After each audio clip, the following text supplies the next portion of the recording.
Hello good morning, welcome Neelakshi classes. मैं Ajay Neelakshi classes के इस परिवार में आपका हार्दिक स्वागत करता हूं।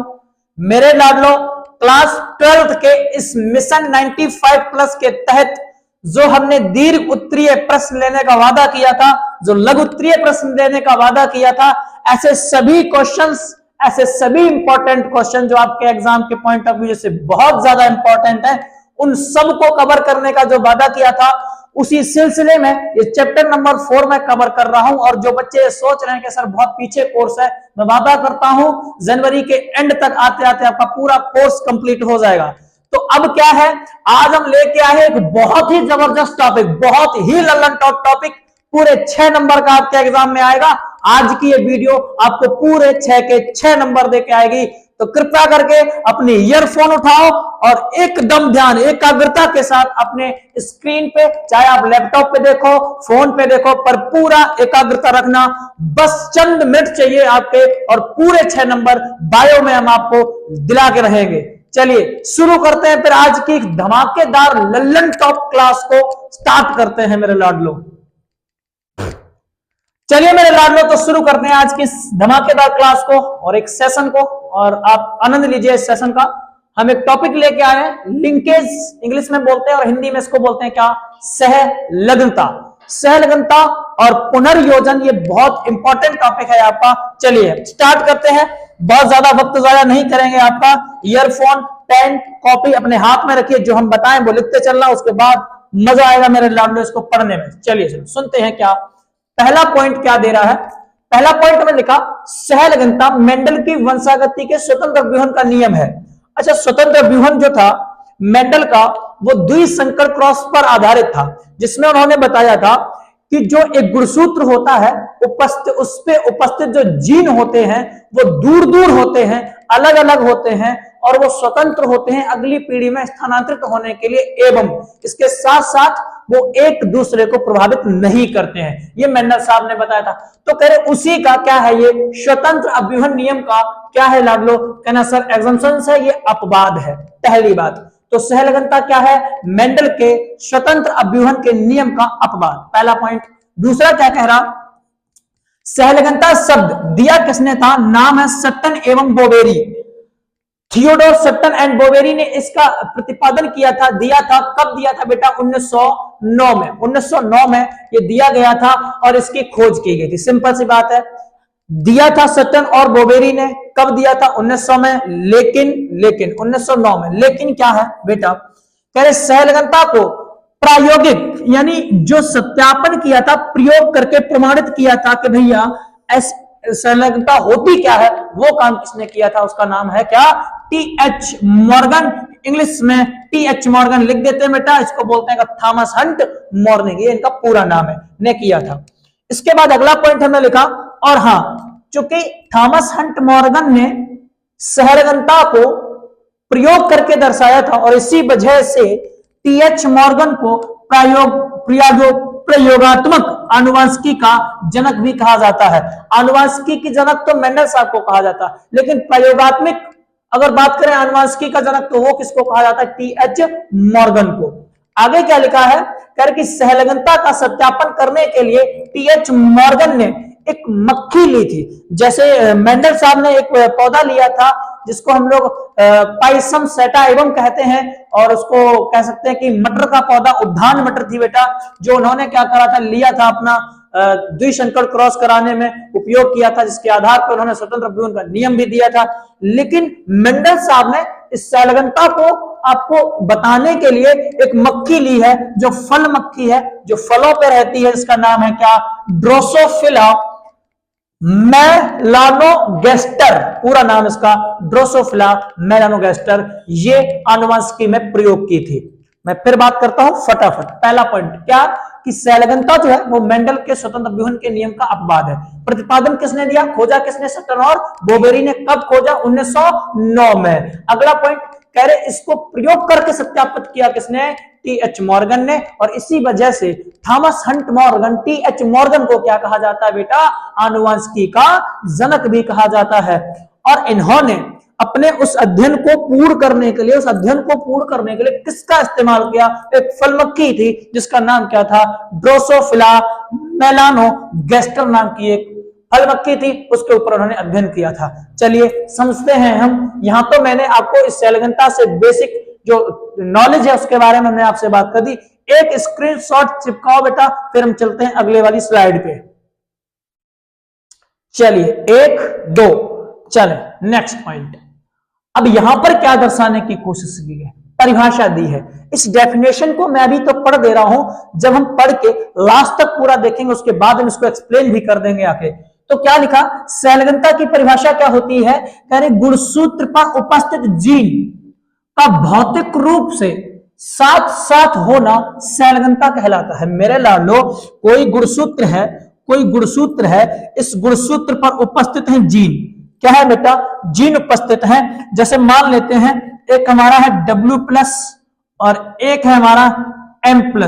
ये दोनों के दोनों जो जीन है वो एक ही गुणसूत्र पर उपस्थित है, लेकिन भौतिक तरीके से ये कैसे पास पास है। तो यही कह रहे हैं कि गुणसूत्र पर उपस्थित जीनों का कैसा रहना? भौतिक रूप से कैसा रहना बेटा? साथ साथ रहना ही क्या कहलाता है? सहलगनता कहलाता है। क्या कहलाता है बेटा? सहलगनता। अच्छा, सहलगनता का आधार क्या है? संलग्न जीन। संलग्नता का आधार क्या है? संलग्न जीन। ये क्या होते हैं? तो देखो बेटा, कह रहे संलग्न जीन क्या है? संलग्नता दर्शाने वाले ऐसे जीन जो साथ साथ रहते हैं। संलग्नता दर्शाने वाले ऐसे जीन, एक ही गुणसूत्र पर उपस्थित वो जीन जो कैसे रहते हैं? साथ साथ रहते हैं, साथ साथ रहते तथा वंशागत होते हैं और अगली पीढ़ी में क्या होते हैं? स्थानांतरित भी हो जाते हैं। उन्हें कहते हैं संलग्न जीन।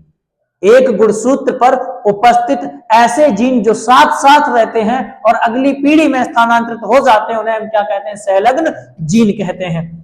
आगे क्या लिखा? संलग्न जीन गुणसूत्र पर रेखीय क्रम में व्यवस्थित होते हैं बेटा। इस प्रकार से गुणसूत्र है, यहां पर हमने अभी बताए ये दोनों के दोनों, जिसको W+ M+ हमने लिख दिया, ये जीन है जो एक ही गुणसूत्र पर इस रेखीय क्रम में व्यवस्थित भी है, दोनों के दोनों साथ हैं, अगली पीढ़ी में स्थानांतरित भी होंगे। बस यही बात यहां पर लिखी गई है बेटा। अगला पॉइंट क्या कह रहा? कह रहे इसमें स्वतंत्र अपव्यूहन नियम नहीं होता। इसमें स्वतंत्र अपव्यूहन नहीं होता। स्वतंत्र अपव्यूहन होने के लिए अलग अलग गुणसूत्र पर मेरे लाडलो क्या होने चाहिए? जीन होने चाहिए। अर्थात इनके बीच क्या होनी चाहिए? दूरी ज्यादा होनी चाहिए। जबकि यहां पर क्या, ये दोनों के दोनों साथ साथ और पास पास पाए जाती है। तो भैया स्वतंत्र अपव्यूहन नहीं होगा, क्योंकि ये साथ साथ वंशागत भी होते हैं। भैया ये जो है सहलग्न वो क्या होते हैं? साथ साथ वंशागत हो जाते हैं। फटाक से बात करते हैं। मेंडल जो है क्या है? मेंडल जो है, मेंडल के जो नियम था स्वतंत्र अपव्यूहन, उसका अपवाद है। सटन रोबेरी ने दिया था 1909 में। प्रायोगिक रूप से TH मॉर्गन ने किया था और इसी वजह से इनको हम लोग प्रायोगिक का आनुवंशिक जनक भी कहा जाता है। और हमने कहा कि इसका उपयोग किस पे किया था? ड्रोसोफिला मेलानोगैस्टर पे किया था। फिर हमने कहा परिभाषा क्या होती है? कह रहे सर गुणसूत्र पर उपस्थित जीनों का साथ साथ होना, इतना याद रखना, भौतिक रूप से जीनों का साथ साथ होना ही क्या कहलाता है? सहलग्नता। सहलग्नता डिपेंड ऑन किस पे बेटा? मैंने कहा क्या? सहलग्न जीन। सहलग्न जीन क्या होते हैं? ऐसे जीन जो क्या होते हैं? सहलग्नता दर्शाने वाले ऐसे जीन जो साथ साथ रहते हैं और क्या हो जाते हैं? वंशागत हो जाते हैं, अगली पीढ़ी में स्थानांतरित हो जाते हैं। उन्हें हम क्या कहते हैं? सहलग्न जीन। सहलग्न जीन गुणसूत्र पर रेखीय क्रम में व्यवस्थित होते हैं। इसमें स्वतंत्र अपव्यूहन का नियम नहीं होता है, क्योंकि ये कैसे होते हैं? साथ साथ वंशागत भी हो जाते हैं। और आगे बात करते हैं, आप इसका स्क्रीनशॉट ले लो मेरे लाडलो। अब हम चलने वाले हैं एक्सप्लेनेशन पे। अब हम समझाने वाले हैं कि सहलग्नता आखिर कैसे काम करती है मेरे लाडलो। चलो, ये आपके थ्योरी बनती चल रही है। अब यहां पर देखो जरा, ये बच्चों मेंडल साहब हैं।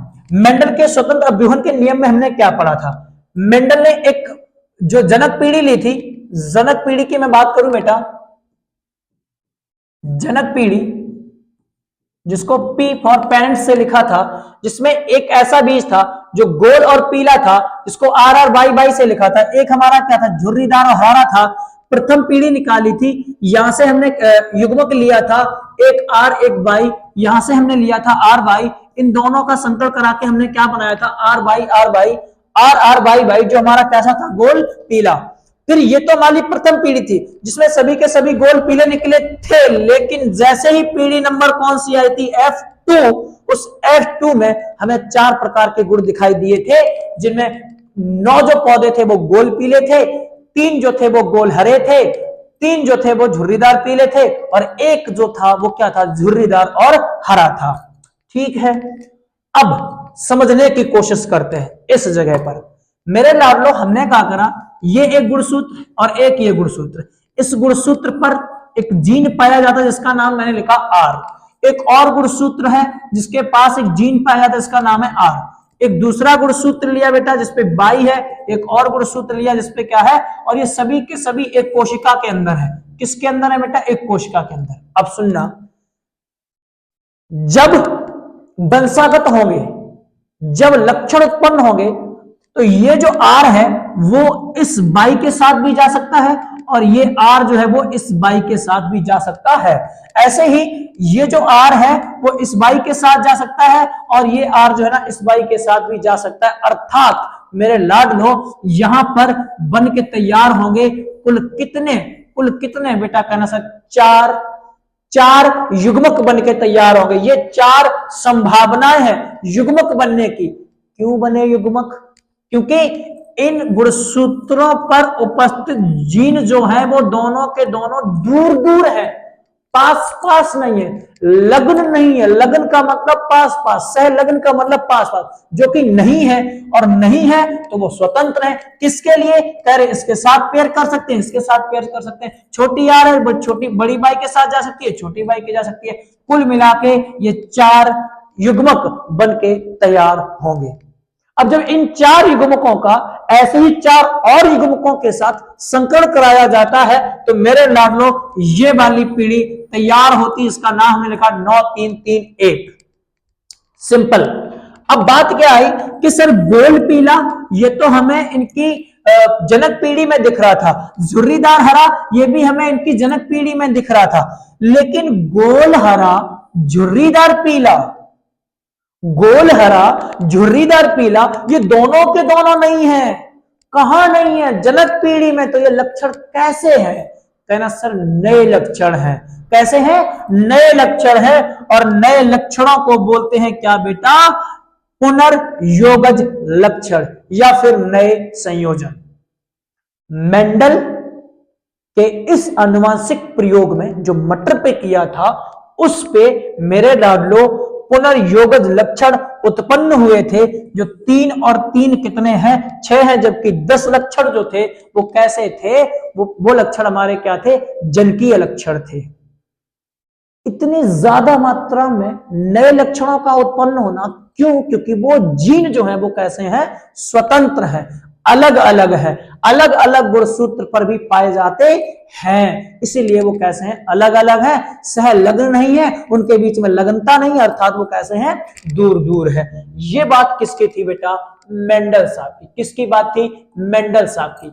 अब इसी को बदला TH मॉर्गन ने। कैसे? देखो इधर।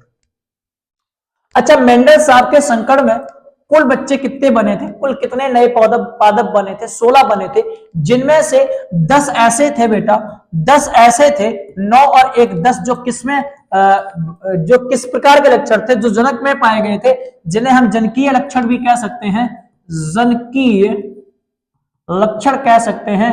और इसके आधार पर अगर हम परसेंट निकालें बेटा, तो 62.5% जो लक्षण है वो कैसे है? जनकीय लक्षण है। जबकि अगर मैं इनमें से बात करूं, 16 जो है, 16 में से 6 लक्षण जो थे वो पुनर्योगज थे, नए लक्षण उत्पन्न हुए थे, नए संयोजन बने थे। तो इनको हमने परसेंट में चेंज किया, तो 37.5% लक्षण कैसे थे? पुनर्योजित। इतनी ज्यादा मात्रा में पुनर्योजित लक्षण, इतनी ज्यादा मात्रा में नए लक्षण उत्पन्न होने का कारण क्या था? कि जो जीन थे वो स्वतंत्र थे, इसलिए वो किसी के भी साथ जाकर अपना पेयर बना सकते थे। इतनी सिंपल बात। अब समझते हैं हम मेंडल जी, वो का नाम TH मॉर्गन साहब को। TH मॉर्गन ने सहलगन और पुनर्योजन समझाने के लिए क्या बताया? देखो, हमने गुणसूत्र लिए, एक गुणसूत्र हमारा ये रहा, एक और गुणसूत्र ये रहा। अब इस गुणसूत्र पर उपस्थित है capital R capital Y, small r small y। मेरे लालो इन दोनों के संकरण से बनेगा तो आर आर बाई ही, आर आर बाई ही बनेगा, लेकिन ना ये वाली आर इसके साथ जाएगी ना ये आर इसके साथ जाएगी, और ऐसे ही ना ये बाई इसके साथ जाएगी ना ये बाई इसके साथ जाएगी। अर्थात क्यों नहीं जाएगी? क्योंकि ये स्वतंत्र नहीं है। ये कैसे है? पास पास पाए जाते हैं, पास पास हैं, जुड़े हैं, संलग्न है, जुड़े हैं, संलग्न है, पास पास है, तो नए लक्षण उत्पन्न होने के चांस क्या होंगे? कहना सर ना के बराबर, क्योंकि युग्मक बनाएंगे तो एक युग्मक हमारा बनेगा आर बाई, दूसरा युग्मक हमारा क्या बनेगा?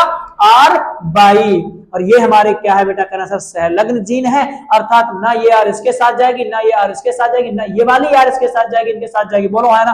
अर्थात इनका जीन विनिमय भी नहीं होगा। स्वतंत्र होते हैं तो होता है, स्वतंत्र नहीं है तो फिर नहीं होगा, बात खत्म। नहीं होगा, जिसके कारण मेरे बच्चों पुनर्योजित लक्षण जो थे वो कैसे थे? कहना सर ना के बराबर थे। कैसे थे? ना के बराबर थे। क्यों थे? क्योंकि जीन कैसे थे? संलग्न। संलग्न जीन का मतलब एक ही गुणसूत्र पर उपस्थित ऐसे जीन जो पास पास पाए जाते हैं और वंशागत हो जाते हैं। जबकि मेंडल क्या कहता था? मेंडल क्या कहते थे? कह रहे थे जो गुणसूत्र होते हैं उन पे जीन जो है वो दूर दूर पाए जाते हैं, अर्थात उनके बीच की दूरी ज्यादा होती है, इसलिए नए संयोजन उत्पन्न हो जाते हैं। अब सुनो, कह रहे कि यहां पर देखो, ये हमने बताया 98.7% जलकीय लक्षण और केवल 1.3% पुनर्योजित लक्षण, केवल 1.5। दिमाग भाई साहब समझेगा, टी.एच. मॉर्गन साहब, मॉर्गन, इन्होंने बोला, भैया टी.एच. मॉर्गन ने किस पे किया था? एक मक्खी थी ड्रोसोफिला मेलानोगैस्टर, इस मेलानोगैस्टर से जब उन्होंने अध्ययन किया तो देखा कि भैया उसके अंदर संलग्न जीन है। संलग्न जीन का मतलब ऐसे जीन जो पास पास पाए जाते हैं, एक ही गुणसूत्र था, नए संयोजन नहीं बनते, और नहीं बनते तो क्या पुनर्योजित लक्षण आएंगे? कहना सर नहीं आएंगे, ना के बराबर आएंगे, और ज्यादा से ज्यादा लक्षण कैसे होंगे? कहना सर जनकीय लक्षण होंगे। ये है संलग्नता के बारे में। अब जरा समझते हैं आगे क्या लिखा है। कह रहे सर संलग्नता जो होती है, संलग्नता की सामर्थ्यता मतलब क्षमता जो है वो किसके ऊपर निर्भर करती है? तो देखो पॉइंट लिखा है, संलग्न जीनों के बीच की दूरी पर निर्भर करता है। अब सुनना, जो संलग्न जीन है, जो संलग्न जीन है यहां पर पाएंगे, ठीक है। अगर इनके बीच की दूरी को बढ़ा दिया जाए, इनके बीच की दूरी को बढ़ा दिया जाए तो संलग्नता क्या होगी? कम हो जाएगी। संलग्नता का मतलब दोनों का पास पास होना, लेकिन दूरी तो बढ़ गई तो संलग्नता क्या होगी? कम हो जाएगी। लेकिन अगर इनके जीन के बीच की दूरी कम हो गई तो संलग्नता ऑटोमेटिक क्या हो जाएगी? बढ़ जाएगी। तो दूरी के ऊपर डिपेंड भी करता है। अब देखो संलग्नता की सामर्थ्य किसके बीच में है? कह रहे 1/, मतलब इनवर्स रिलेशन है संलग्न जीनों के बीच की दूरी के आधार पर। दूरी बढ़ी, संलग्नता क्या होगी? कम। दूरी ज्यादा हुई, दूरी मेरे बच्चों बढ़ गई, दूरी बढ़ी तो संलग्नता क्या होगी? कम होगी, क्योंकि आपने पढ़ रखा है संलग्नता के बारे में। संलग्नता क्या होगी? कम हो जाएगी, क्योंकि दूरी बढ़ती है तो फिर जीनों का स्वतंत्र रूप से अलग अलग होना भी जायज है, हो सकते हैं। अर्थात मैं ये कहना चाहता हूं कि अगर इनके बीच की दूरी कम होगी तो संलग्नता ज्यादा होगी, अगर दूरी क्या होगी? कम, तो संलग्नता क्या होगी? ज्यादा होगी। बस ये हम तुम्हें बताना चाह रहे हैं। तो भैया ये इन दोनों के बीच में कहा इनवर्स रिलेशन है, इसलिए देखो यहां लिखा क्या? संलग्नता की सामर्थ्य इस बात पे डिपेंड करती है 1/, संलग्न जीन के बीच की दूरी। अगर जीन के बीच की दूरी बढ़ गई, जीन के बीच की दूरी अगर बढ़ गई तो संलग्नता कम हो जाएगी, जीन के बीच की दूरी यदि कम होगी तो संलग्नता ऑटोमेटिक क्या हो जाएगी? बढ़ जाएगी। एक पॉइंट। दूसरा क्या कहा? संलग्नता की सामर्थ्य 1/, जीन विनिमय। अब ये जीन विनिमय क्या होता है बेटा? जीन विनिमय जैसे वही बात मेंडल साहब के लिए मैं कर रहा, मेंडल साहब के लिए कर रहा, मेंडल साहब यहां पर आर बाई, यहां पर आर बाई। मैंने बोला इनके जीन के बीच की दूरी बहुत ज्यादा है, तो ये वाला जीन यहां जा सकता है, ये जीन यहां जा सकता है, ये जीन यहां जा सकता है, ये वाला जीन यहां आ सकता है। ऐसे ही ये जीन जो है वो आपस में क्या कर सकते हैं? अदला बदली कर सकते हैं, क्योंकि ये कैसे हैं? स्वतंत्र हैं। लेकिन अगर वो जीन संलग्न हैं, यही यार, यही बाई, यही यार, यही पाई बेटा। अब इनके बीच में दूरी कैसी है, कम है, अर्थात जीन विनिमय भी क्या होगा, कम होगा या ना के बराबर होगा। अर्थात यहाँ पर जीन विनिमय नहीं होगा क्योंकि यहाँ पे जो जीन है वो संलग्न जीन है। संलग्न जीन का मतलब वो स्वतंत्र नहीं है, स्वतंत्र नहीं है तो नए संयोजन नहीं बनेंगे। और ये वाले जीन कैसे हैं, स्वतंत्र है, स्वतंत्र है अर्थात अलग अलग नए नए युग्मक बना सकते हैं। तो संलग्न जीन का मतलब आपको समझ में आया होगा। क्या लिखा, अब देखो एक सेकंड बच्चों, मक्खियां परेशान करती हैं थोड़ा बहुत। अच्छा सुनना, क्या बोला, संलग्नता की सामर्थ्य 1/जीन विनिमय, 1/जीन में अगर जीन विनिमय क्या हो गया ज्यादा तो क्रॉसओवर ज्यादा हुआ। अगर एक जीन दूसरे पे दूसरे इस पे आ गए तो नए संयोजन बन जाएंगे तो संलग्नता ऑटोमेटिक क्या हो जाएगी, कम हो जाएगी। और यही जीन विनिमय अगर ना हुआ तो संलग्नता ज्यादा होगी। तो बस भैया वही बात है कि जीन विनिमय के भी क्या होते हैं, व्युत्क्रमानुपाती। देखो लिखा यहाँ पर क्या है, ये पूरी जो बातें लिखी है यहाँ पर मैंने समझाने की कोशिश की है। लिखा क्या है, संलग्नता की सामर्थ्य, संलग्नता की सामर्थ्य संलग्न जीन के बीच की दूरी।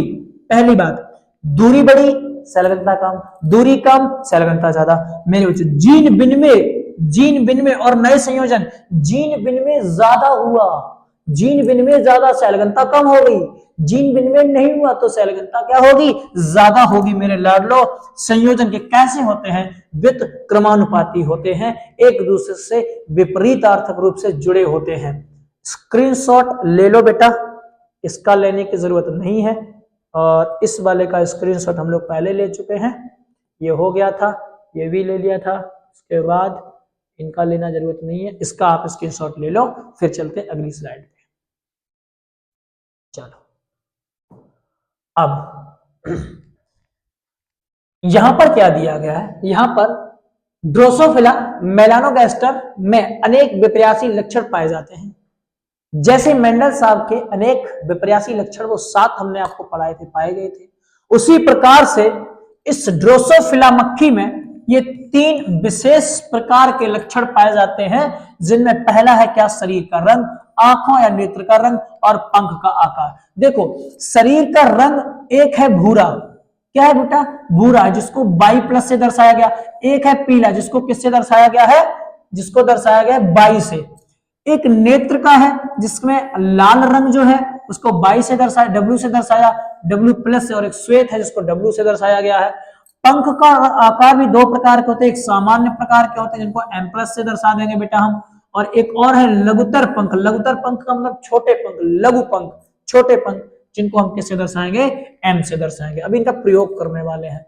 अब आगे क्या लिखा, मॉर्गन द्वारा किए गए द्विसंकर प्रयोग। जैसे मेंडल ने द्विसंकर प्रयोग करके अपना विसंयोजन का नियम दिया, स्वतंत्र विभजन का नियम दिया, वैसे ही संलग्नता के बारे में बताने के लिए TH मॉर्गन ने भी ड्रोसोफिला मक्खी पर बहुत सारे आनुवांशिक तरीके से मेरे बच्चों प्रयोग किए थे। अब वही करने की बारी है, कुछ लक्षण ले रहे हैं हम लोग। संलग्न जीनों का अध्ययन हेतु मॉर्गन ने ड्रोसोफिला मक्खी पर कई द्विसंकर क्रॉस किए, एक आदमी बहुत सारे किए। ये मेंडल द्वारा मटर में किए गए द्विसंकर क्रॉस के समान थे। जैसे मेंडल ने करे थे वैसे इन्होंने कर दिए थे। अब कैसे करें हैं देखो जरा, ये आपकी एनसीईआरटी में बहुत ही सिंपल तरीके से दिया गया है, लेकिन वो सिंपल लगता नहीं, वो समझ में इतनी आसानी से नहीं आता है। मैं आपको समझाने की कोशिश करूंगा। क्या दिया गया है देखो जरा, हम ये जो चार्ट देख रहे हैं ना बेटा, इस चार्ट में हमें एक क्रॉस नहीं दर्शाया गया, हमें 2 क्रॉस दर्शाए गए हैं। यहां पर देखो एक लिखा क्रॉस ए, अगर आप थोड़ा सा जूम करके देखेंगे बेटा तो क्रॉस ए दिखाएगा, और यहां पर हमें दिखाएगा क्या, क्रॉस बी दिखाएगा। क्या दिखाएगा बेटा, क्रॉस बी। जब हम क्रॉस ए की बात करते हैं, ये वाला पार्ट, अभी मैं इसके लिए थोड़ी देर के लिए इसको भूल जाऊंगा, इसको मैं बिल्कुल भी याद नहीं करूंगा, ये क्या है क्या नहीं है रहन दो, हम सिर्फ इसके बारे में बात करने वाले। तो देखो जब इन्होंने क्या करा था, ड्रोसोफिला मक्खी के 2 गुण लिए थे। कौन कौन से, पहला लिया था शरीर का रंग, जो कैसा होता है, पीला और भूरा, जिसमें पीला हमारा प्रभावी है, भूरा हमारा क्या, अप्रभावी। ऐसे ही नेत्रों का रंग लिया था, एक लाल और एक श्वेत। लाल जो था वो प्रभावी था, श्वेत जो था वो क्या था, अप्रभावी था। अब यहां पर जो आपको ऐसे ऐसे डैश डैश दर्शाए गए बेटा, ये डैश डैश नहीं है, इन्होंने क्या करा, जैसे मादा में गुणसूत्र कौन से होते बेटा, कह रहा सर एक्स एक्स होते हैं, मैं मनुष्य की बात कर रहा, और वैसे ही नर में कौन से गुणसूत्र होते हैं, तो कह रहा सर एक एक्स होता है एक बाई होता। बस सिंपल सी मादा वाले गुणसूत्र इन्होंने ऐसे दर्शाए जो कि एक्स एक्स है, जबकि नर वाले गुणसूत्र इन्होंने ऐसे दर्शाए जो कि एक्स और बाई, बाई का सिंबल ये वाला है, बस इतना याद रखना, बात करता हूं। अब सुनना जरा क्या है, तो गुणसूत्र को दर्शाने के लिए एक्स बाई गुणसूत्र को ऐसे दर्शा दिया और एक्स गुणसूत्र को एक डैश से दर्शा दिया, बस। अब और एक बात क्या ये याद रखना बेटा, क्या लिखा हमने, लक्षणों का निर्धारण एक्स गुणसूत्र द्वारा होता है। अब सुनो मेंडल साहब ने क्या किया था, मेंडल साहब ने एक प्रभावी जनक लिया था और एक अप्रभावी जनक लिया था, जिसमें गोल पीला आर आर बाई बाई लिया था, फिर एक छोटी आर छोटी बाई वाला लिया था जो कि अप्रभावी था। प्रभावी अप्रभावी दोनों से प्रथम पीढ़ी निकाली थी, फिर क्रॉस संकरण कराया था, फिर उनकी एक और नई पीढ़ी निकाली जिसमें 9 3 3 1 निकला था, बोलो हाँ या ना। लेकिन यहां पर क्या समझने की कोशिश करते हैं बेटा, इन्होंने क्या किया, एक मादा ली है, देखो एक मादा है, ठीक है, इस मादा के 2 गुणसूत्र है, एक ये गुणसूत्र एक ये गुणसूत्र है ना बेटा। अब इस गुणसूत्र पर इन्होंने बाई लिखा और डब्ल्यू लिखा। अच्छा बेटा अब इस शरीर के रंग में इन्होंने पीला दर्शाया किससे, बाई से, और जबकि भूरा किससे दर्शाया, बाई प्लस से। ये प्रभावी है, ये हमारा क्या है, अप्रभावी है, ठीक है। तो इन्होंने एक अप्रभावी मादा ली, ठीक है, एक अप्रभावी मादा, तो जिसमें हमने बाई डब्ल्यू दर्शा दिया।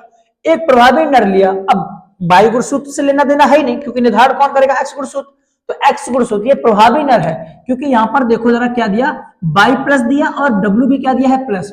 और बाई प्लस डब्ल्यू प्लस वाले क्या होता है, बाई प्लस डब्ल्यू प्लस, ये रहा, ये हमारा क्या भूरा और लाल है, कैसा प्रभावी नर है। तो एक प्रभावी नर और एक अप्रभावी मादा, एक प्रभावी नर और एक अप्रभावी मादा ले ली। अब इनके बीच क्या कराने वाले हैं, क्रॉस संकरण, ठीक है। ये देखो इन्होंने क्या ली है, एक मादा ली है जो कैसी है, अप्रभावी है, जो पीली और श्वेत है, अर्थात उसके शरीर का रंग कैसा है, पीला है, आंखों का रंग कैसा है बेटा, श्वेत है। एक और लिया है जिसको नर कहते हैं, जो कैसा है, जिसका शरीर का रंग कैसा है, भूरा, और आंखों का रंग कैसा है, लाल, जिसको हम लोग वन्य प्रकार का भी कहते हैं। अब ये दोनों लिए, देखो बेटा ये दोनों लिए और संकरण करा दिया। यहां देखो जनक पीढ़ी बनाई, क्रॉस ए को पढ़ रहे हैं, हमने क्या किया, हमने देखो यहां पर आपको क्या लिख के दे रहा है, क्या लिखा, प्रभावी नर है, भूरा और लाल। अब देखना बेटा ये जो एक्स गुणसूत्र है, ये जो बाई गुणसूत्र, यानी कि नर है, ये प्रभावी क्या है, बाई प्लस दिखा रहा है, इसका मतलब ये कैसा है, भूरा, डब्ल्यू प्लस दर्शा रहा है, इसका मतलब ये कैसा है, आंखों का रंग इसका कैसा है, लाल। एक मादा ली है, इसमें पीली और श्वेत, पीला इसका शरीर का रंग, आंखों का रंग कैसा, श्वेत, इसके लिए डब्ल्यू बाई और डब्ल्यू दर्शा दिया गया जो कि अप्रभावी है। ये दोनों के दोनों क्या है, गुणसूत्र है, युग्मक बनाएंगे, दोनों के दोनों गुणसूत्रों को अलग करेंगे, एक गुणसूत्र यहाँ आ गया, एक गुणसूत्र यहाँ आ गया।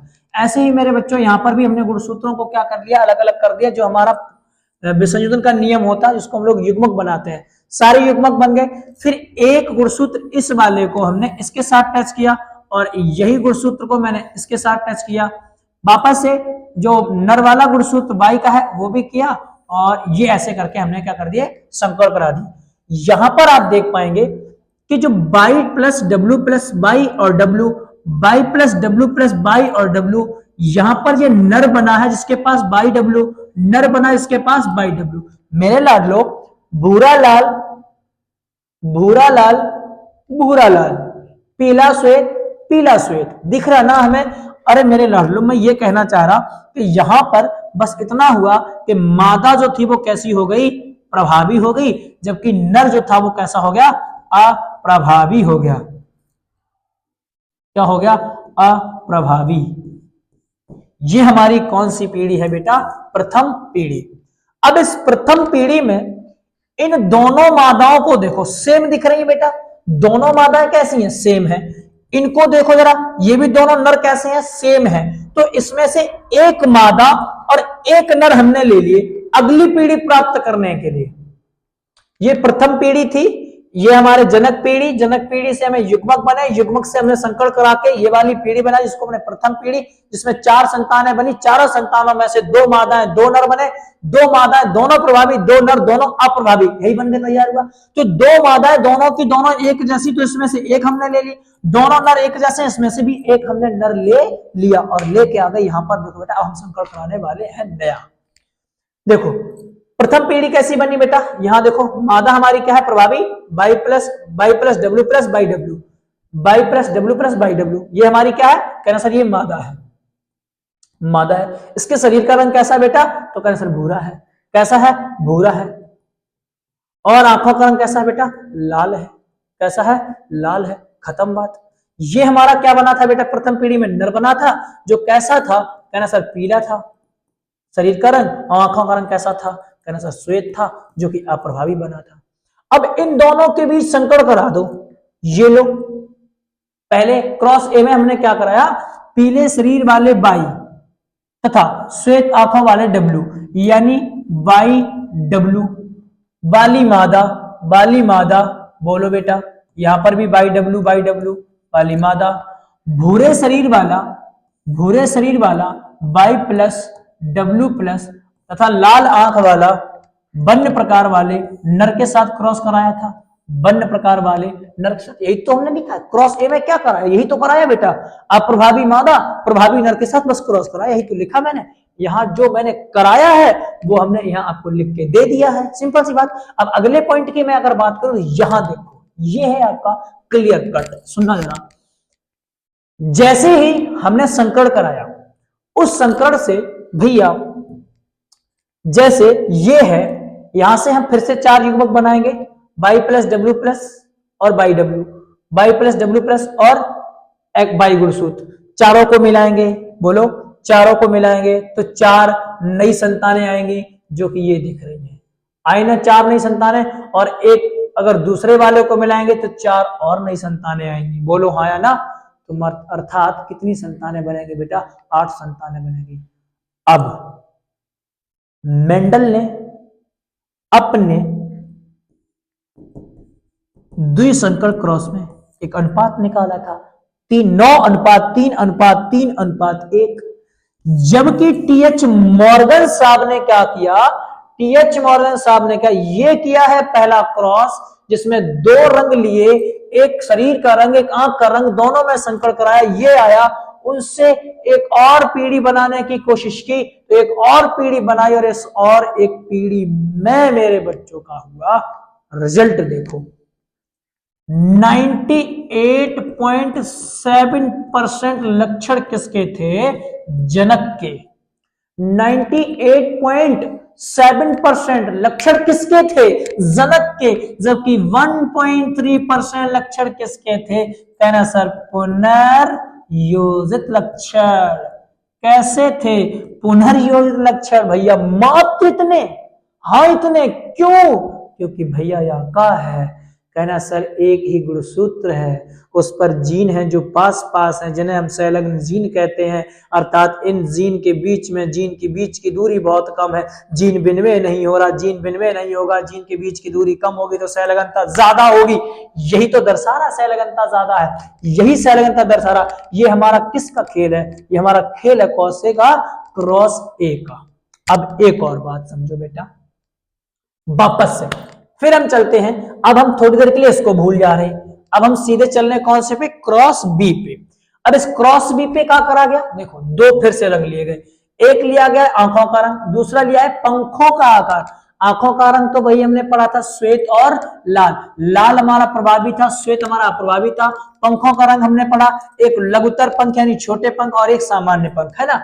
फिर भाई एक्स गुणसूत्री लक्षणों का क्या करेगा, निर्धारण करेगा। फिर हमने ये 4 और बनाए हैं, जैसे बन सकते हैं, संभवताएं जैसी हो सकती है वो हमने आपको बना के संतानें भी दिखाई है, जिसमें 2 नर है और 2 मादाएं हैं। 2 क्या है बेटा आपके, नर है और 2 मादाएं, और इसमें से इन्होंने एक अप्रभावी मादा। अब अप्रभावी मादा कहां पे बेटा, ये दोनों मादाएं हैं, लेकिन ये तो प्रभावी मादा है, ये कैसी अप्रभावी मादा। तो इस अप्रभावी मादा के साथ देखो WM ये अप्रभावी हो गई, यानी इसके पंख छोटे हैं और जो आंखों का रंग है वो कैसा, श्वेत है। प्रभावी नर के साथ, अप्रभावी नर तो ये रहा बेटा, ये रहा, जिसमें क्या है W प्लस और M प्लस, और एक हमारा है एक्स गुणसूत्र, ये लिया। अब इन दोनों के बीच में संकल्प कराया। मेरे लाडू जरा बताओ ना, अगर मैं इसके युग्मक बनाऊं तो क्या युग्मक बनेंगे? कहना सर एक युग्मक नर का ये रहा, जिसमें हम क्या लिखेंगे W प्लस और M प्लस, और एक ये रहेगा, यही तो बनेगा युग्मक। और वापस से अगर मैं उसकी बात करूं किसकी, मादा की, तो कुछ इस प्रकार के दिख रहे होंगे, इसमें क्या होगा WM, और यहां पर भी क्या होगा W और M, यही तो होगा। इनको मैं अलग अलग कर दूं, ऐसे कर दूं, यहां लिख दूं WM, और इनको भी ऐसे करके यहां लिख दूं। अब इनके संकरण करा दूं, ऐसे बोलो बेटा, ऐसे संकरण करा दूं, ऐसे करा दूं, ऐसे, तो 4 नई संतानें बनेंगी कि नहीं बनेंगी? देखो बेटा, तो यहां पर इन्होंने क्या करा, देखो मैं दर्शाने की कोशिश करता हूं। क्रॉस बी, जनक पीढ़ी ली, जिसमें एक क्या ली है, प्रभावी नर ले लिया, अप्रभावी क्या ले ली, मादा ले ली। भाई सेम प्रोसेस जो बाकी लास्ट वाले में किया था। फिर यहां से युग्मक बनाए, युग्मक बनाए तो यहां पर ये एक्स गुणसूत्र, ये वाई गुणसूत्र, यहां पर भी ये एक्स गुणसूत्र, यहां पर दोनों एक्स गुणसूत्र, बस अप्रभावी कैसी है, मादा है। अप्रभावी मादा का मतलब W और M दर्शा रहे। W M, छोटा M जो है, जो M प्लस नहीं है, M है, वो क्या दर्शा रहा है, लघुतर पंख है ना, और जो M प्लस दर्शा रहा है वो दर्शा रहा है कि सामान्य पंख है ना, तो इसके लघुतर पंख है, छोटे पंख है, और आंखों का जो आंखों का रंग है वो कैसा है, श्वेत, ये अप्रभावी मादा होगी। जबकि प्रभावी नर में सामान्य पंख है और आंखों का रंग भी कैसा है, लाल है। ठीक, ये युग्मक है। इनसे जब युग्मक बनाए तो ये 4 युग्मक बनके तैयार हुए। इन 4 युग्मकों से मैंने फिर वापस से 4 संतानें बनाई है। क्रॉस बी पढ़ रहे हैं मेरे बच्चों। अब जरा देख के मुझे जरा बताओ, एक ये संतान और एक ये संतान, और ये दोनों संतान है मेरे लाडो, ये और ये सेम संतान, M प्लस, यहां पर बेटा होगा W plus, W plus M plus, W plus M plus, WM WM WM WM, यही तो है। तो ये हमारी लाल और सामान्य प्रकार। देखो सामान्य प्रकार ये दर्शा रहा, ये हमें दर्शा रहा है क्या, लाल, ये दर्शा रहा है लाल, ये क्या दर्शा रहा है, सामान्य प्रकार। तो दोनों के दोनों क्या है, मादा, जो दोनों के दोनों है क्या, प्रभावी। इस वाली कंडीशन में आए, यहां पर है WM, ये क्या दर्शा रहा है, श्वेत और लघुतर पंख, श्वेत और लघुतर, और दोनों के दोनों क्या है, कहना सर अप्रभावी है। ये हमने पढ़ी है एक कंडीशन, क्या पढ़ी है, एक कंडीशन पढ़ी है। क्रॉस बी पढ़ रहे हैं, एक कंडीशन। अब जरा मुझे बताओ ना बेटा, ये दोनों के दोनों सेम और ये दोनों के दोनों सेम, तो दोनों में से एक एक ही तो लोगे। अब एक हमने लिया ये वाला और एक हमने ले लिया ये वाला, है ना, जिसमें प्रभावी क्या है, मादा, अप्रभावी क्या है, नर है। चलो देखो, देखो ये तो पहले ही वाला दर्शाया गया बेटा, यहां देखो, एक सेकंड, यहां देखो, ठीक है। अब सुनना बेटा, ये दर्शाया गया। अब हम इसमें देखो जरा गौर से देखो बेटा, तो यहां पर लिखा गया W प्लस और यहां पर लिखा गया M प्लस, है ना। अब यही तो बनके तैयार हुआ है, हमारी इस वाली पीढ़ी में है, इस वाली पीढ़ी में यही तो बनके तैयार हुआ है, W प्लस M प्लस, जो कि मादा प्रभावी है, और अब अप्रभावी कौन है, नर है। तो देखो बेटा यही तो है, ये देखो, ये प्रभावी क्या है, ये प्रभावी क्या है, कहना सर मादा, अप्रभावी क्या है, नर। तो इनसे हमने ये देखो 4 4 8 संतानें बनाई। 4 संतानें कैसे बनाई, 4 संतानें हमने इनसे 2 यहां से और 2 यहां से उठाए, युग्मक भैया इसके बनेंगे और इसके बनेंगे, तो इनसे हमें 4 संतानें मिलेंगी। फिर वापस इसको उठाएंगे, इसको उठाएंगे, तो 4 और भी तो संतानें बनेंगी। टोटल संतानें कितनी बनेंगी, 8, और यही 8 संतानें कहां पर है, ये रही। 4 संतानें ये रही और 4 संतानें ये रही, और ये 4 4 संतानें जब बनाई तो इन्होंने पाया, किसने पाया बेटा, मेंडल सर ने पाया। क्या पाया, कह रहे हैं क्या, जब हमने क्रॉस भी किया, जब हमने क्या किया, क्रॉस भी किया, जब क्रॉस बी के एक संकरण को किया तो 4 संतानें मिली। उन 4 संतानों से एक और नई पीढ़ी प्राप्त करी, तो एक और नई जब पीढ़ी प्राप्त करी तो उस पीढ़ी में क्या हुआ, जब F1 पीढ़ी नर मक्खियों को, जो श्वेत नेत्र वाले थे और लघुतर पंख वाले यानी अप्रभावी थे, प्रभावी मादा यानी लाल नेत्र और सामान्य पंख वाले के साथ संकरण करवाया जाता है, तो संततियां, ये देखो, ये देखो, अप्रभावी प्रभावी मादा, अप्रभावी नर। हमने क्या लिखा है, हमने क्या लिखा है बेटा, हमने क्या लिखा है, ये देखो हमने लिखा है ना, अप्रभावी क्या है नर, प्रभावी क्या है मादा। कह रहे इनके बीच में क्या करवाया, क्रॉस कराया। तो संततियों में क्या निकला, 62.8%। कैसे लक्षण, जनकीय लक्षण। कैसे लक्षण बेटा, जनकीय लक्षण निकले। और जबकि पुनर्योजित, पुनर्योजित लक्षण, पुनर्योजित लक्षण कितने निकले, कितने, ये देखो ना, देखो ना, देखो ना, ये देखो बेटा, ये है कितने हैं 37.2, 37.2 कितने हैं भैया 37.2। अच्छा ये काम कोई और कर रहा था क्या, ये भी तो टीएच मॉर्गन ही तो कर रहे थे। तो टीएच मॉर्गन ने पहले संकट में क्रॉस ए में दर्शाया था, जब उन्होंने शरीर का रंग, आंखों का रंग लिया तो उन्होंने बताया कि 98.7% जनकीय लक्षण, 1.3% पुनर्योजित लक्षण। दिमाग हिल गया यार, जाहिर सी बात है कि मेंडल तो कुछ और बता रहे हैं, टीएच मॉर्गन ने जैसे ड्रोसोफिला मक्खी को 2 लक्षण लेके हमने प्रयोग किया तो कुछ और रिजल्ट आया। फिर उन्होंने एक और रिजल्ट निकाला जिसमें उन्होंने क्या देखा, फिर उन्होंने क्या क्या लिया था, नेत्र का रंग लिया था, और क्या लिया था, लघुतर पंख और कैसे सामान्य पंख, उनके बीच में संकट करवाया। जब उनके बीच संकट कराया तो मेंडल, फिर टीएच मॉर्गन ने क्या पाया, ये रिजल्ट पाया 62.8, 37.2। दिमाग खराब हो गया यार, ये क्या तरीका है, ये तो फिर मेंडल सही हो जा रहे हैं। हाँ मेंडल फिर सही हो जा रहे हैं, क्यों, क्योंकि दोनों को जरा गौर से देखना मेरे बच्चों, दोनों संकट को बहुत गौर से देखना। यहीं पे, यहां तुम्हें मैं समझाने की कोशिश करूंगा, इस जगह पर मेरे लाडलो दोनों क्रॉस देखो जरा। इस वाले क्रॉस में ये जो गुणसूत्र बना, ये जो गुणसूत्र बना, इस पर उपस्थित जो जीन है वो कैसे है, देखो ना, पास पास है। कैसे बेटा, पास पास, कहीं पर भी देख लो आप, कैसे है बेटा, पास पास हैं, सबके सब जीन कैसे हैं, पास पास हैं। अगर ये पास पास है तो सेल घनता कैसी होगी, ज्यादा होगी। भैया यहाँ इस वाले क्रॉस में सारे जीन एक गुणसूत्र पर उपस्थित जो कि कैसे हैं, पास पास हैं, तो सेल घनता क्या होगी, ज्यादा होगी। इस वाले में देखो गुणसूत्र वही है, लेकिन इनके बीच उपस्थित जीन के बीच की दूरी इसकी अपेक्षा ज्यादा है। अब जीन की बीच की दूरी जैसे ही बढ़ी, रिजल्ट ऑटोमेटिक क्या हो गया, बढ़ गया, बढ़ गया। यहां देखो 98.7, 1.3, यहां पर जैसे दूसरा क्रॉस आया जो हमने किसको लेके, आंखों का रंग लेके किया और पंखों को लेके किया, तो ये रिजल्ट निकला। आंखों, शरीर का रंग लिया, शरीर का रंग और आंखों का रंग लिया तो रिजल्ट ये निकला। इस वाले रिजल्ट में तो सेल घनता पर्याप्त मात्रा में दिख रही है, सेल घनता पर्याप्त मात्रा में दिख रही है, पर यहां तो सेल घनता ही गायब होगी बेटा। सेल घनता क्या हो गया, तो समाप्ति होगी। ये क्या, कहां गई सेल घनता। इस आधार पर उन्होंने थ्योरी दी थी, किसने, टीएच मॉर्गन साहब ने। क्या थ्योरी दी है बेटा, ये देखो, ये है हमारा निष्कर्ष। निष्कर्ष में लिखा क्या, क्रॉस ए में पाया गया कि श्वेत, श्वेत और पीला, श्वेत और पीला, भैया श्वेत और पीला शरीर का रंग है ना बेटा, के जोड़ी जीन में सेल घनता अधिक थी। यह सेल घनता अधिक थी क्योंकि उस वाले क्रॉस में क्या था, जो गुणसूत्र थे उस पर उपस्थित जो जीन थे वो कैसे थे, पास पास, है ना बेटा, तो ज्यादा थी।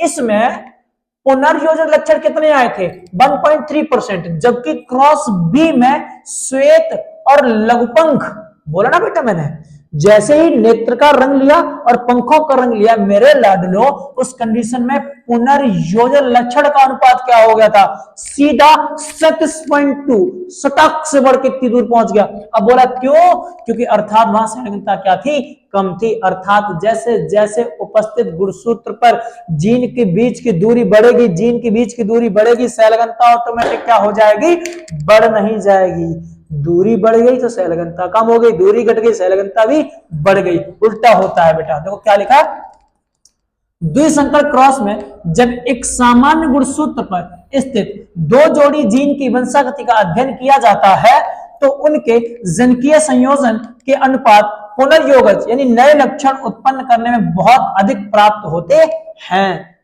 फिर से, द्विसंकर क्रॉस में जब एक सामान्य गुणसूत्र पर स्थित दो जोड़ी जीन की वंशागति का अध्ययन किया जाता है तो उनके जनकीय संयोजन के अनुपात पुनर्योग नए लक्षणों के अनुपात से क्या होते हैं, बहुत अधिक प्राप्त होते हैं। जब सहलगनता, जब उनके बीच की दूरी क्या होगी, पास पास होगी सामान्य गुणसूत्र पर, तो सहलगनता ज्यादा होगी।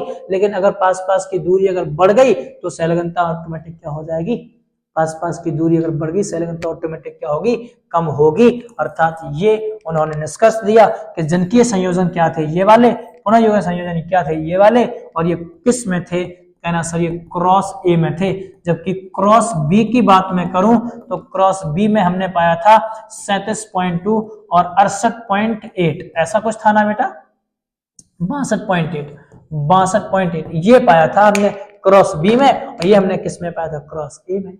यहां सहलगनता ज्यादा थी, यहां सहलगनता कम थी। यहां सहलगनता ज्यादा इसलिए थी क्योंकि वहां पर जो जीन थे उनके बीच में गुणसूत्र, जो गुणसूत्र थे उसपे उपस्थित जो जीन थे वो कैसे थे, पास पास थे। यहाँ पर गुणसूत्र थे, उसके उपस्थित जो जीन थे वो दूर दूर थे। सिंपल सी बात है मेरे बच्चों, यहां पढ़ते हैं, जिसका कारण टीएच मॉर्गन ने सहलगनता को बताया। करे इसका कारण जो भी है ना वो सब सहलगनता का ही, अर्थात सहलग्न जीनों का भौतिक संयोग, सहलग्न जीनों का भौतिक संयोग के ऊपर डिपेंड करता है कि पुनर्योगज लक्षण कितने उत्पन्न होंगे और कितने नहीं होंगे। और इस थ्योरी को ही मेरे बच्चों कहा जाता है सहलग्नता एवं पुनर्योगज। मेरे लाडलो, सर बहुत टफ टॉपिक था, कुछ अच्छी चीजें पढ़नी है ना, कुछ तगड़े नंबर लाने हैं ना, तो कुछ भेजे का इस्तेमाल भी तो करना पड़ेगा ना। इसको किस लिए रखा है, इसको चलाओ, जितना यूज करोगे उतना ज्यादा शार्प होगा। सहलगनता 2 मिनट दो केवल। सहलगनता किसने खोजा, किसने, सट्टन और बोबेरी ने कब खोजा, 1909 में। भैया प्रयोग किसने, टीएच मॉर्गन ने। तो टीएच मॉर्गन को प्रायोगिक विज्ञान का, प्रायोगिक आनुवंशिक का क्या कहा जाता है, जनक कहा जाता।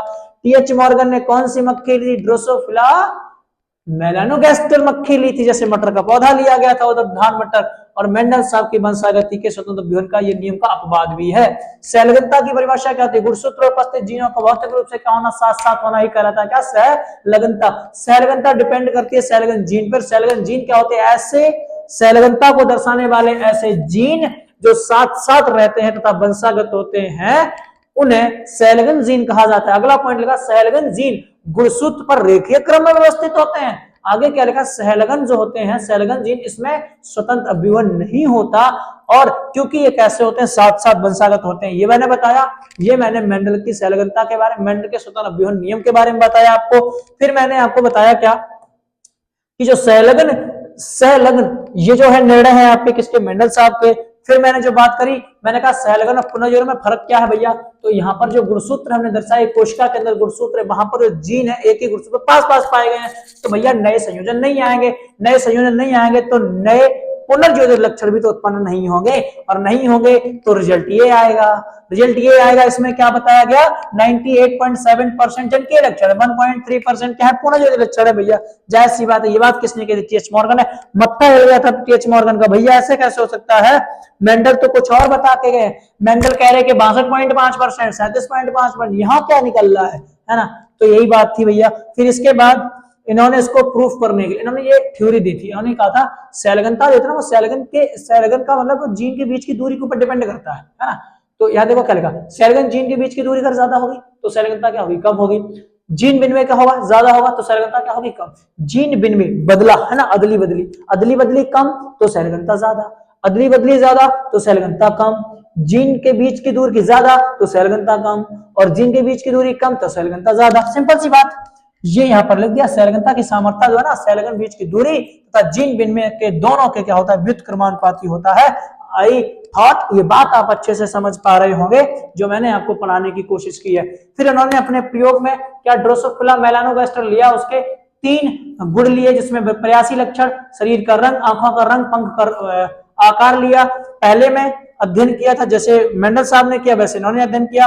इन्होंने अध्ययन के आधार पर इस एनसीईआरटी में 2 क्रॉस समझाए हैं। पहले वाले क्रॉस में समझाया गया जिसमें उन्होंने क्या लिया था, शरीर का रंग लिया था, आंखों का रंग लिया था, और उस आधार पर जब रिजल्ट निकाला तो उन्होंने देखा कि जो हमारे जीन, जो हमारे गुणसूत्र से उपस्थित जीन जो है वो पास पास है, जिसके चक्कर में हमें क्या मिला था, 98.7%, 1.3% जो दर्शा रहा है कि शैलगंता बहुत ज्यादा है। जबकि क्रॉस बी में हमें क्या दर्शाया था कि भैया यहाँ पर जो गुणसूत्र अनुप्रस्थ जो जीन है वो दूर दूर है, दूर दूर होने के कारण यहाँ पर मेरे बच्चों जो निष्कर्ष निकला था उसको निष्कर्ष एकदम पलटी खा गया था। क्या हो गया था, शैलगन जीन जो शैलगंता थी वो कम हो गई थी, क्योंकि यहाँ पर पुनर्योजित लक्षण बहुत ज्यादा उत्पन्न हो गए थे।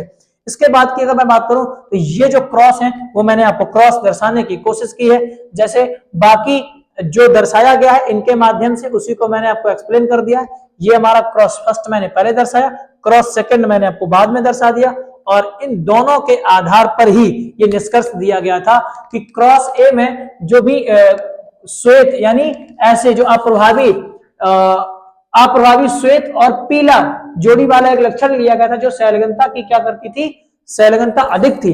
पहले वाले क्रॉस में शैलगंता क्या थी, ज्यादा थी, जबकि दूसरे वाले में देखो कितनी शैलगंता थी 98.7%, जहां पर केवल कितने आए थे 1.3%। लेकिन जैसे क्रॉस बी आया मत्थे ही पलट गया टीएच मॉर्गन का, और टीएच मॉर्गन ने कहा भैया ये क्या हो गया, कह रहे श्वेत और लघुपंख वाले जैसे लिए तो पुनर्योजित लक्षण कितने हो गए 37.2%। ये कैसे हो गया भैया, ये ऐसे हो गया क्योंकि उसने बताया ना कि शैलगन जो दूसरा वाला क्रॉस है उस पर जो उपस्थित जीन है ना वो गुणसूत्र पर दूर दूर है, बात खत्म है ना।